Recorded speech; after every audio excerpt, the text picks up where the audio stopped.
Bonjour à tous.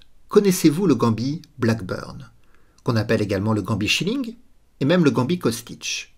Alors je m'explique.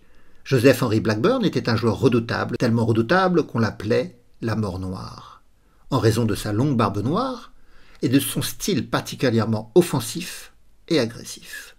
D'ailleurs, au début de l'aventure de ma chaîne YouTube, j'avais fait une vidéo sur Joseph Henry Blackburn et sur ses fameuses attaques de maths.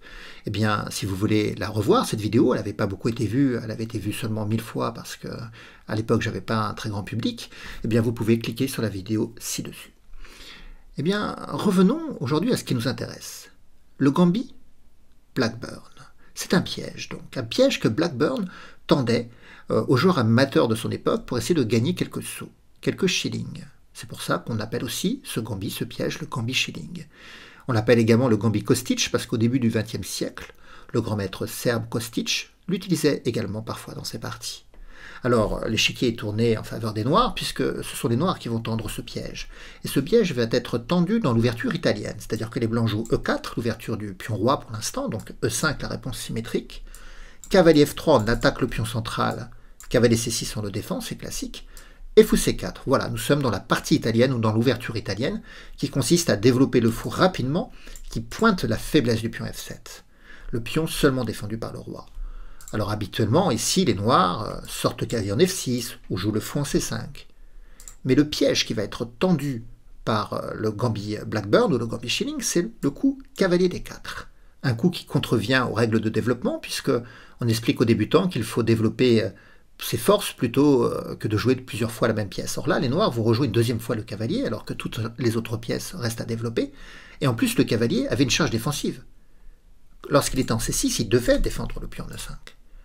Et donc, il est naturel pour un joueur peu expérimenté d'aller prendre le pion en E5.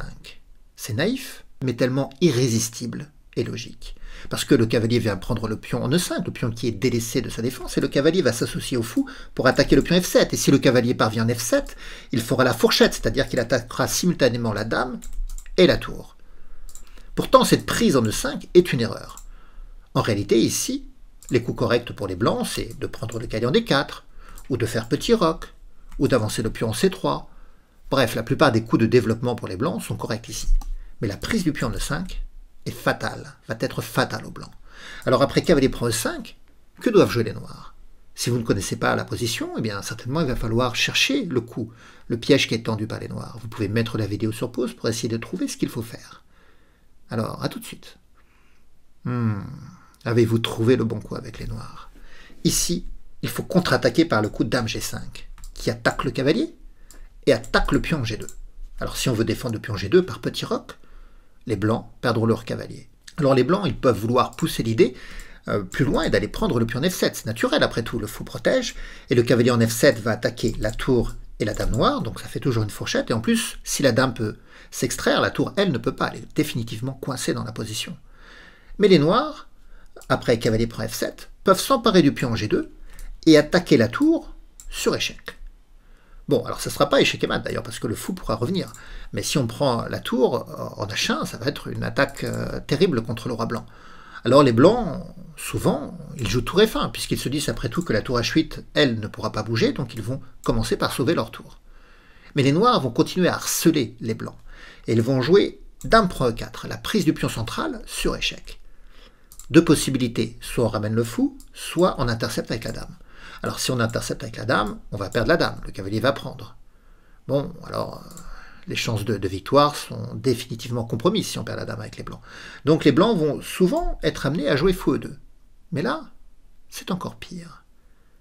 La plupart de mes jeunes élèves me proposent de jouer cavalier prend C2 échec. Alors bien sûr, c'est totalement gagnant pour les noirs, puisque si la dame prend, on reprend de la dame. Mais il y a mieux ici. Vous l'avez vu? On peut faire échec et mat en un coup, en jouant cavalier F3. Échec et mat à l'étouffer. On profite du clouage du fou E2, qui ne peut pas bouger parce qu'il y a le roi derrière, et de l'obstruction totale du roi blanc qui ne peut plus respirer. Voilà pourquoi on appelle cet échec et mat le mat à l'étouffer, puisque le roi blanc est cerné de ses propres pièces et pions. Alors, revoyons en vitesse accélérée ce qui s'est passé. E4, E5, la réponse symétrique, cavalier en F3, on attaque le pion central, cavalier C6, on défend, et fou C4. Pour l'instant, tout est correct.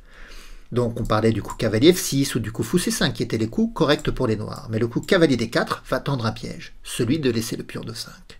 Si les blancs prennent, ils vont attaquer doublement le pion F7, mais c'est le moment choisi par les noirs pour contre-attaquer. Dame G5. On attaque le cavalier, on attaque G2. Cavalier prend F7. Dame prend G2. Tour F1. Dame prend E4, échec. Et sur le retour du fou, le mat est donné par cavalier F3. Alors si vous avez aimé cette vidéo, n'hésitez pas à me laisser des pouces ou des commentaires, cela m'aidera.